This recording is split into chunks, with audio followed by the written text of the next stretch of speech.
श्री सीतानाथ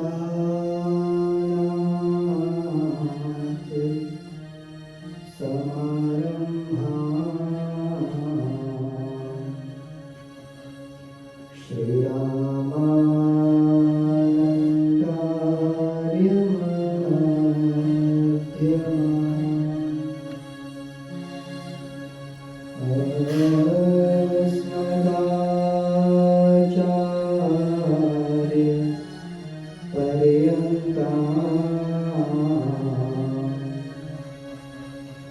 वंदे श्री गुरु परंपरा।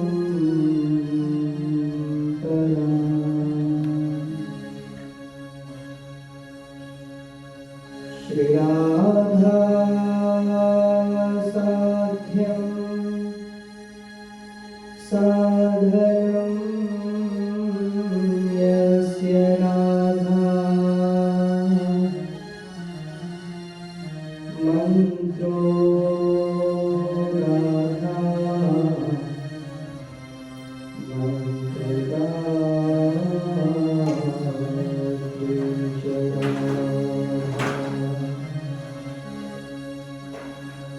सर्वं राधा जीवनं यस्य राधा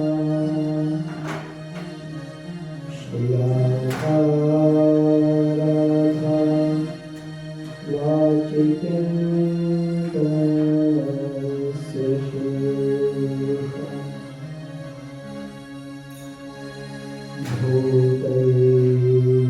भूतैर्महद्भिर्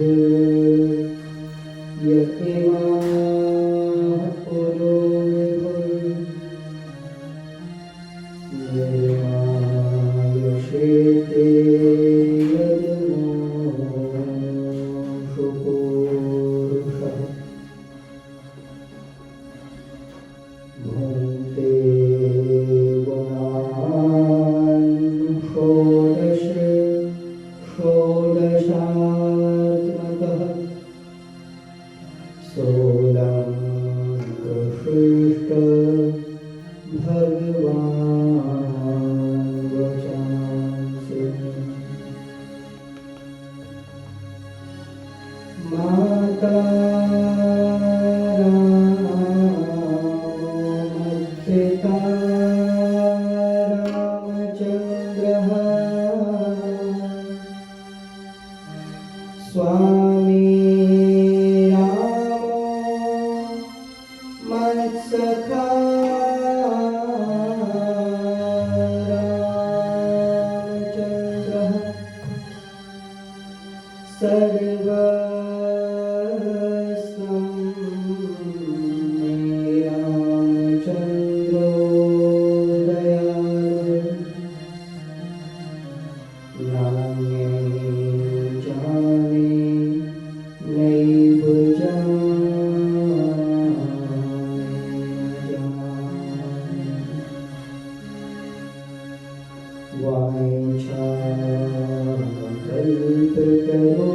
वाञ्छाकल्पतरुभ्यश्च कृपा सिन्धुभ्यः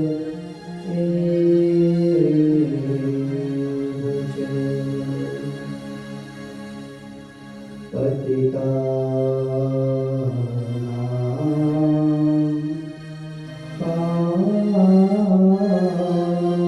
पावनेभ्यो श्री वैष्णवेभ्यो नमो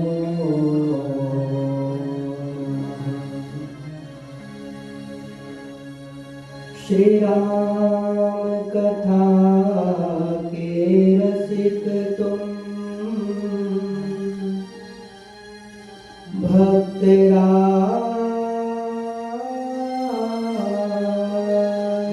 अतिधीर प्यारे आए सुआसन लीजिए तेज पुण्य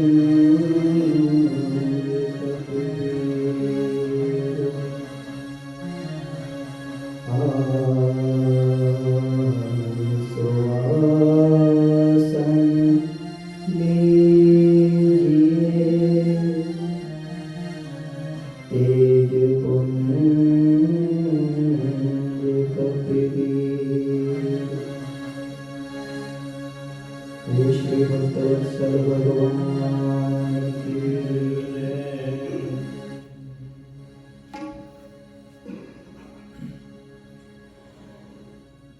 श्री राम जय जय राम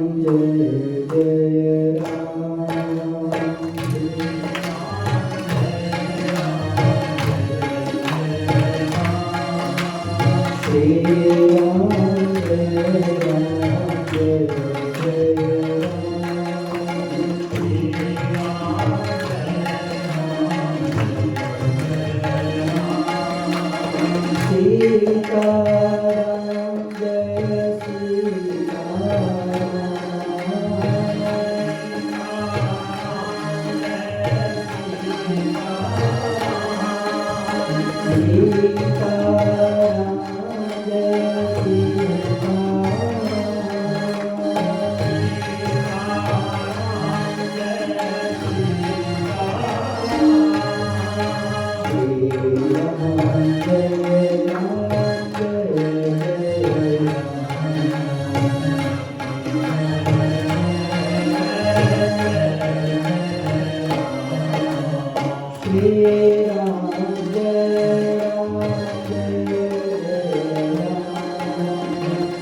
श्री आनंद बंद भगवान की श्री हनुमान जी महाराज की श्री गोस्वामी जी महाराज की श्री सत्य सनातन धर्म की सब संतन की सब भक्तन की सपरिकर श्री रामचंद्र भगवान की नमः पार्वती पतये हर हर महादेव।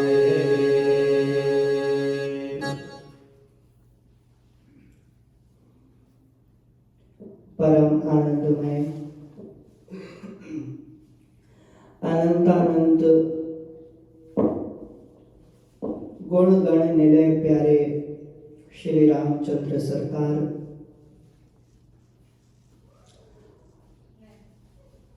वेद वेदांत वेद्य पुराण पुरुषोत्तम भगवान श्री रामचंद्र सरकार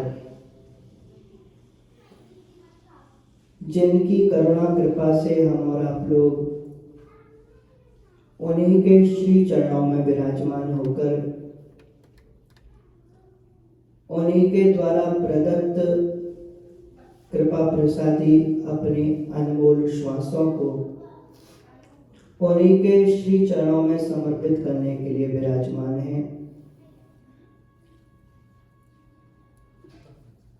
प्यारों, कल के प्रसंगों में हम और आप लोगों ने श्रवण किया कि किस प्रकार से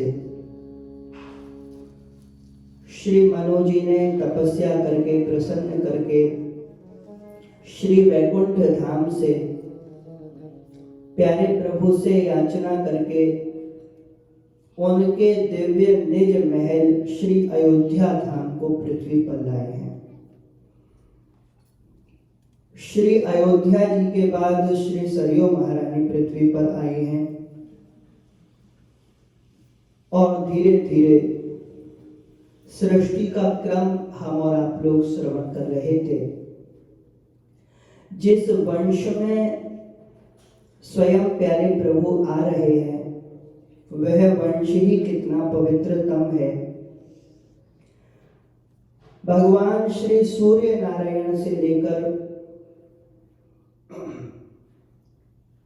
हम और आप लोग आगे के अन्य अन्य दिव्य महापुरुषों की कथा श्रवण कर रहे थे।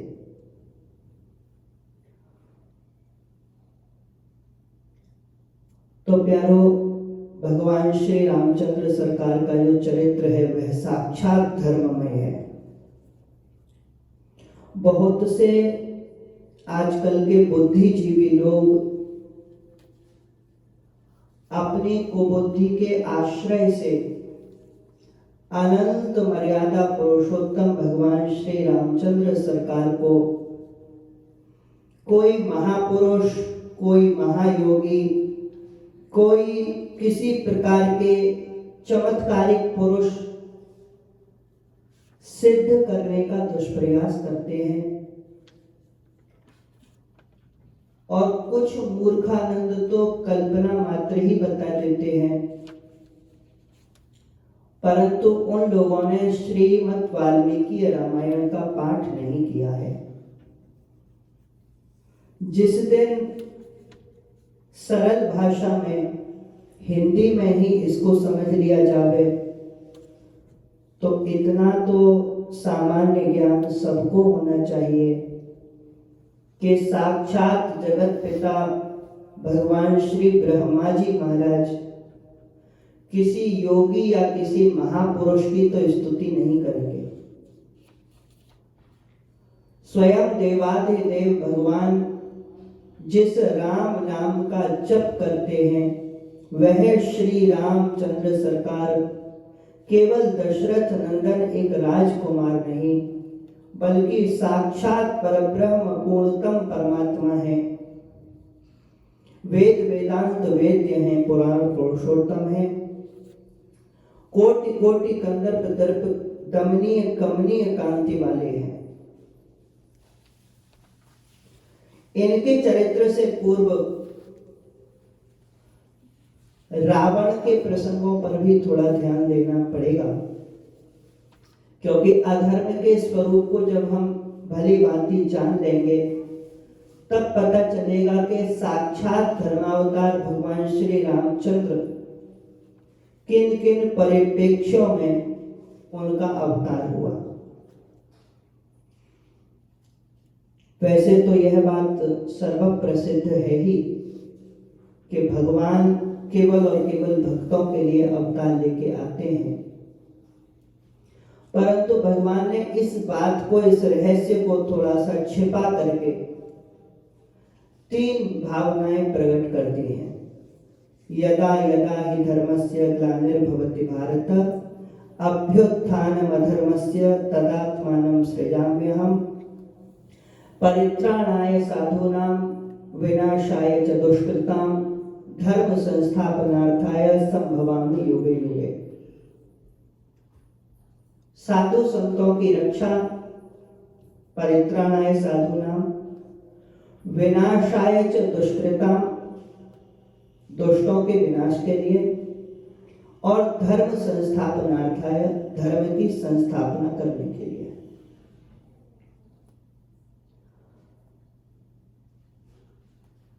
आप लोगों ने वह कथा श्रवण की ही होगी।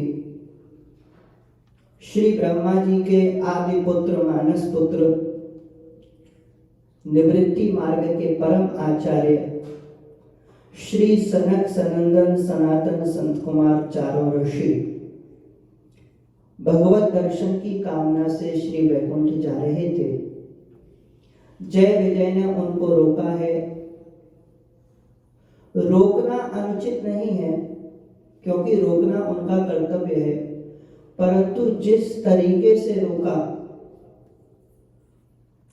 श्री सनकादिकों ने उन पर कृपा करने के लिए उनको शाप दिया है कि 3 जन्मों तक राक्षस योनि प्राप्त होगी, क्योंकि भगवान से मिलने का कार्य, भगवान से मिलने से रोकने का कार्य केवल राक्षस कर सकते हैं।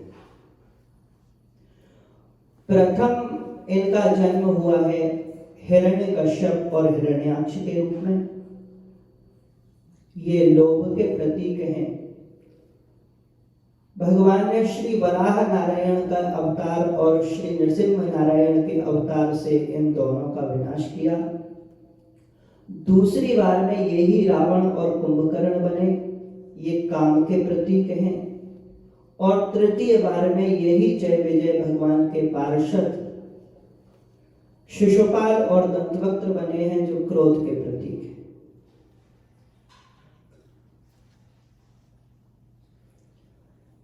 अब यह बात तो निश्चित है कि भगवान के जो निजी सेवक हैं, भगवान के जो निजी पार्षद हैं, वे ही जय विजय रावण और कुंभकर्ण के रूप में आए हैं। ये शास्त्र प्रमाणित बात है। तो यदि हम और आप लोग थोड़ी रावण की चर्चा कर भी लें, तो आप ऐसा न सोचें कि एक राक्षस की चर्चा हो रही है। जिस राक्षस के लिए साक्षात प्यारे प्रभु पधारे, हमें नहीं लगता वह भी कोई साधारण होगा।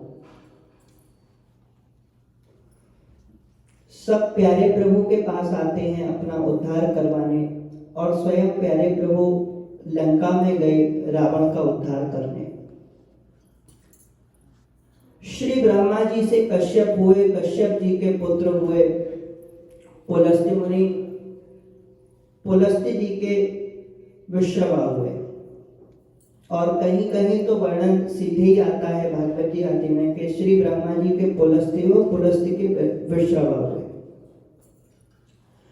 विश्रवा मुनि विशेष श्रम करने वाले थे, और श्रम संसार के लिए नहीं परमात्मा के लिए करते थे, भजन में अधिक लगे रहते थे।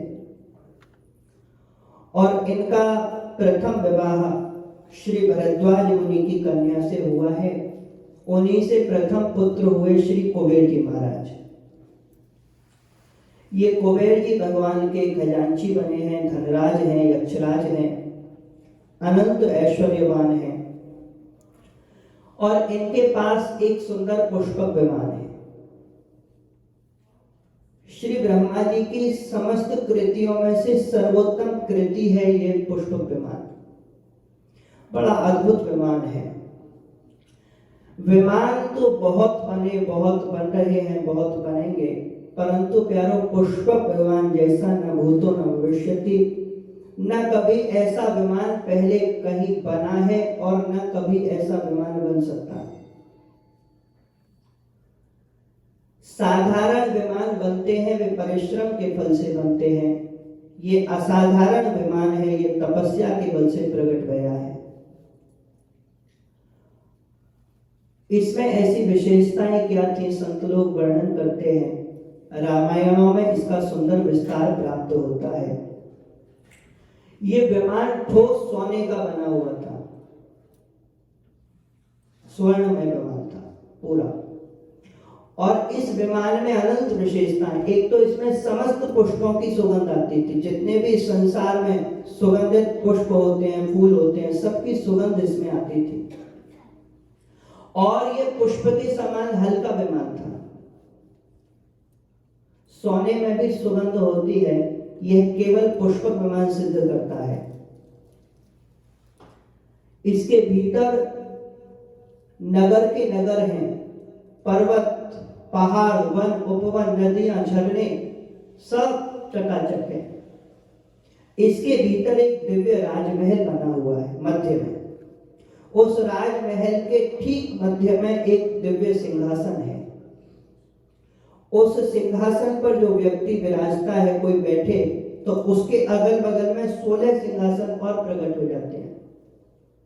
और उन 16 में से किसी एक में कोई बैठ जावे तो फिर 16 सिंहासन प्रकट हो जाते हैं, फिर 16। ऐसे करके सारा संसार इसमें यात्रा कर सकता है। ऐसा अद्भुत विमान है।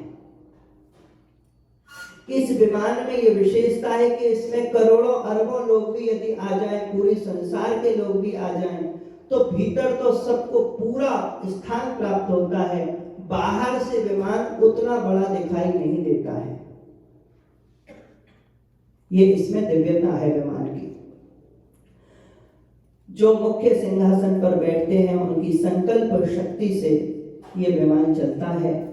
इसमें किसी पायलट की आवश्यकता नहीं है, इसमें किसी एयरपोर्ट की आवश्यकता नहीं है, इसको हेलीपैड की भी आवश्यकता नहीं है। ये जहां चाहे वहां जा सकता है। और इस विमान में विशेषता ये है कि इसका स्वामी यदि केवल विमान को ही आज्ञा दे देवे कि जाओ फलाने देश से फलाने व्यक्ति को ले आओ, तो ये अकेला विमान जाता है और ये ध्वनियां दिव्य दिव्य प्रकट करके लोगों को, अब जैसे कोई नकली आईडी लेके चले आए तो इसमें सारे स्क्रीनिंग सिस्टम्स भी लगे हुए हैं कि व्यक्ति की सब पहचान करके ये लेके आता है, गलत व्यक्ति से नहीं आ सकता। और जो व्यक्ति इसमें बैठे, जैसे होता है ना फिंगरप्रिंट से या आंख के लेयर्स से पूरे डाटा सामने आ जाता है, इसमें ये सारे सिस्टम लगे हुए हैं। जो व्यक्ति आवे उसकी संपूर्ण पहचान। और इसमें एक और बात है, ये युद्ध विमान भी है। जब कहीं कोई जावे और कहीं कोई मिसाइल आदि इस पे आक्रमण कर देवे, कोई विदेशी तत्व, कोई किसी प्रकार का विनाशक तत्व, इसका कुछ नहीं बिगाड़ पाता। इसमें से निकल निकल के सैकड़ों, हजारों और लाखों अस्त्र शस्त्र प्रकट हो जाते हैं, दिव्य दिव्य अस्त्र। कोई भी ब्रह्मांड का अस्त्र शस्त्र इस पर प्रभावशाली नहीं होता, ऐसा विमान है ये। और इस विमान में जो वातानुकूलित व्यवस्था है, वातानुकूलित का अर्थ हुआ कि जैसा जिसको जितना टेम्परेचर चाहिए उतना टेम्परेचर हर सिंहासन पर बैठे हुए व्यक्ति को मिलता है। ऐसा नहीं कि एक बार एसी ऑन किया तो सबको ठंड लग रही है या सबको गर्मी लग रही है, नहीं, जिसको जैसा जितना चाहिए प्रत्येक सिंहासन के अनुसार, उस व्यक्ति के मन के अनुसार रहता है। और तो और बाहर भी जब ये विमान जाएगा तो चाहे ये सूर्य लोक के अति निकट पहुंच जाए, ये गर्म नहीं होता है। ये -1000 डिग्री में भी पहुंच जावे, चंद्रलोक के निकट भी पहुंच जावे, कोई उल्कापात आदि इस पे गिरे तो उसका इस पे प्रभाव नहीं हो, ऐसा दिव्य विमान है। ये किसी भी वातावरण को सहन कर लेता है। कोई बड़े से बड़े पर्वत से टकरा जावे तो पर्वत ही चकनाचूर हो जाए, विमान का कुछ न बिगड़े और भीतर जो बैठा है उसको झटका भी न लगे, ऐसा ही विमान है। घोर अंधकार में प्रकाश रूप हो जाता है और इसकी गति अति तीव्र से तीव्रतम है और अति शनैः शनैः भी ये चलने वाला है। जिसका जैसा मन रहता है उसको विमान की गति उसी के अनुसार दिखाई देती है। कोई सोचे कि इसमें बैठ के रोलर कोस्टर का मजा लिया जाए तो वो अपनी सीट पर बैठे विमान की चाहे जो गति चल रही है उसको ऐसा लगेगा हम उसी में बैठे हैं, और उसी के बगल में बैठा हुआ व्यक्ति सोच रहा है कि नहीं हम बहुत धीरे धीरे चलें ताकि देखते चलें कहाँ क्या कैसा है, वैसा चलता है। और इसमें तरह तरह के संगीत की समस्त व्यवस्थाएं हैं। जिसको जैसा संगीत सुनने का मन हो उसको वैसा संगीत सुनाई देता है बिना हेडफोन लगाए। इसमें हेडफोन की जरूरत नहीं रहती। जिसको जो चाहिए खाने पीने के लिए, इसमें वेटर आदि की कोई व्यवस्था नहीं है। चिंतामणियां लगी हुई हैं, जैसे व्यक्ति चिंतन करता है तत्काल वो वस्तु प्रकट हो जाती है खाने पीने की भी। जिसको जैसे वस्त्र आदि धारण करने हैं वैसी इसमें सब व्यवस्थाएं हैं। अति दिव्यतम है, अद्भुततम है। एक बार श्री कुबेर जी महाराज इस दिव्य विमान पर बैठकर जा रहे थे और इनकी जो शोभा है श्री कुबेर जी महाराज की बहुत अद्भुत शोभा हो रही थी। पार्षदों से घिरे हुए हैं, मणिमय विमान में मणिमय आभूषणों से सुसज्जित श्री कुबेर जी हैं। जब ये चलते हैं तो इनके पार्षद गण वेद आदि के मंत्रों से इनकी स्तुति करते हैं। हमारे पंडित जी भी लोग भी जब पूजन आदि करवाते हैं तो श्री कुबेर जी महाराज के लिए मंत्र बोलते हैं।